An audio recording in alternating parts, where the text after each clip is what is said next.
Sermon number 179. In reply to a question about seeing Allah.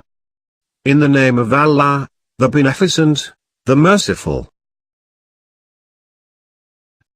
Eyes do not see Him face to face, but hearts perceive Him through the realities of belief.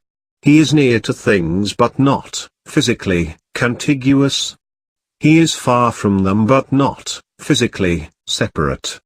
He is a speaker, but not with reflection. He intends, but not with preparation. He molds, but not with the assistance of limbs. He is subtle but cannot be attributed with being concealed. He is great but cannot be attributed with haughtiness. He sees but cannot be attributed with the sense of sight. He is merciful but cannot be attributed with weakness of heart. Faces feel low before His greatness and hearts tremble out of fear of Him.